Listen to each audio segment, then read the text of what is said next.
Greetings, and welcome to the Dimmitt program for December 2007. Now I know a lot of you turned to this video expecting a Christmas video from the Dimmitt. Boo. Not going to happen. There are more critical issues in the news today. Model trains. Do you have any idea how this innocent little vehicle can be a bear of destruction for families in the world today? We're going to look at that in depth. In 1947, a 12-year-old boy ate one of these and ended up in the hospital very ill. Just recently in Scappoose, Oregon, a young child licked a model train and was taken to the hospital. They were ill from this train. So we're going to spend today's program dealing with that. Christmas past. Woof, woof, woof. 3 dogs will visit you this night. The first dog is I, Wolf. The second dog is the dog of Christmas present, Woof, Woof. And the third dog, the most scary dog of all, is the dog of Christmas future, Woof, Woof, Woof.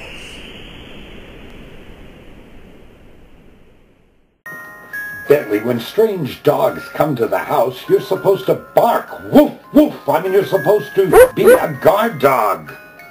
Oh, silly Christmas dog. I don't need any ghost of Christmas past. I need a ghost of Christmas yet to come, of the future. I can remember the past. You know, the thing I remember most, the first boy that I was graced to take care of came into my life when he was about 10, left when he was ready to get married. I don't understand. I don't understand what he saw in those women that he didn't see in me. I mean, I took such good care of him. I mean, I fed him and everything. But that boy was a special boy, and I think of him every Christmas. When he came to live with me, he was about 10 and a half, and it was right close to Christmas. So I said, let us go and get a Christmas tree. But I'm a procrastinator. I put things off. I mean, I don't rush to do things right away. So it's the day before Christmas, and he and I go up to buy the Christmas tree. And when we get there, at a service station, we were in Bandon, Oregon at the time. There's not a lot of Christmas tree stands in Bandon. When we got there were only 3 trees left. One was a beautiful noble fir. I like noble firs. It was about 7 foot tall. And I looked at the boy. I said, that's the tree. And he said, no, I don't like that tree. So we looked at the other tree, and it was a Douglas fir. It was nice, sufficient tree. I mean, it was adequate. Oh, but that third Christmas tree, it was a disaster. I mean, it was totally ill-formed.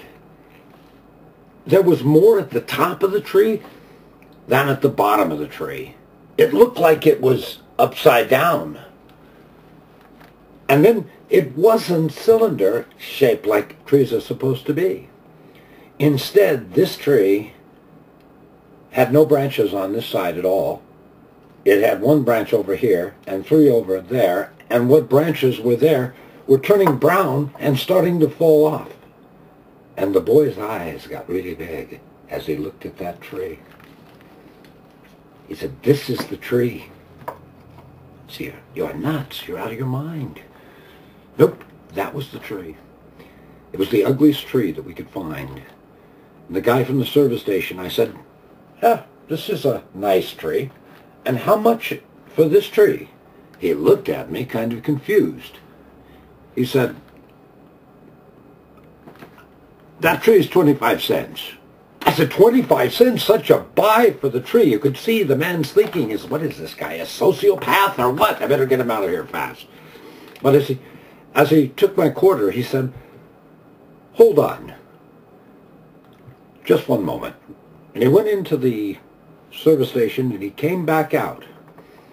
And he gave us the most beautiful ornament I ever saw. It was an angel, and it was big, and it had gold trim and a little halo on the top. It was beautiful, and the angel even had wings. And the man looked at me, and he said, you know, sir, that tree comes with this angel. Merry Christmas. I think he thought we were poor. I don't think he knew, because I worked in radio, that I was the infamously famous talk show host in town. But you know something? After that, every Christmas, for the 12 or so years that boy lived with me, we went Christmas shopping for the ugliest tree in town, the Christmas tree. I am the dog of Christmas present.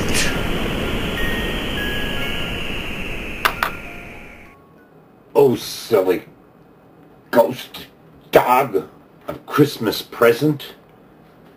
I don't need a ghost of Christmas present. I need the ghost dog of Christmas future. Bah, humbug. I live the present. I know. Just this past week, I was at a friend's house. A teacher, I might add, educating the young people in America. What a noble profession he has. And he has a son, a little kid. You know, the kind that looked like a big caterpillar crawling around on the floor. You can put cactus there and then they don't crawl around in the flats anymore. Yeah, but let's not go there. Anyway, we were discussing important educational things. And this little boy, his name is Lonnie, is crawling around like children do. And as we were talking these weighty matters, such issues as the press secretary of the United States of America did not know what the Cuban Missile Crisis was, that's pretty scary. I'll talk about that, I think, on the New Year's Day program. Anyway, the little boy is at the coffee table, and he's carefully taking hair out of a brush that's on the coffee table, one strand at a time, and putting them in a pile. And I was about to make a great point, talking about the time that I interviewed James Morrison of The Doors. It was a dramatic story. I was just about at the climax when this little Lonnie crawls across the floor. He crawls up the side of the chair like little kids do. His hands are everywhere.